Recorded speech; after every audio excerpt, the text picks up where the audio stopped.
సర్లే గానీ ఇంకేంటి మరి ఫిల్మీ అప్డేట్స్?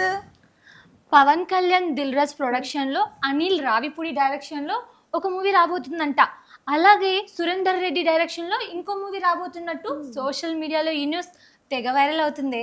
అంతేకాదే మా మెగాస్టార్ డైరెక్టర్ బాబీ కాంబినేషన్లో కూడా ఒక మూవీ వస్తుందంట. అంతేకాకుండా ఈ మూవీ హీరోయిన్ అనుష్క అంట. అలాగే మన కింగ్ నాగార్జున 100 మూవీలో 3 హీరోయిన్స్, అందులో Tabu one of the heroines అంట. ప్రభాస్ సందీప్ రెడ్డి వంగ స్పిరిట్ మూవీలో విలన్ రోల్ వివేక్ ఒబెరాయ్ చేస్తున్నాడంట. ఇది ఇవాల్టి ఫిల్మీ కాక్టైల్. మరి మీరేం చేయాలి? ఇలాంటి ఇంట్రెస్టింగ్ అప్డేట్స్ కోసం వైకే టీవీని చూడాలి. ఇలాంటి ఫిల్మీ గాసిప్స్ తెలియాలంటే వైకే టీవీని చూస్తూనే ఉండాలి. ఇండస్ట్రీ గాసిప్స్ తెలుసుకోవాలంటే ఫాలో అవ్వండి వైకే టీవీ. ఫాలో అవుతారు కదా. ఇలాంటి మోర్ ఇంట్రెస్టింగ్ మూవీ అప్డేట్స్ కోసం చూస్తూనే ఉండండి ఫిల్మీ కాక్టైల్.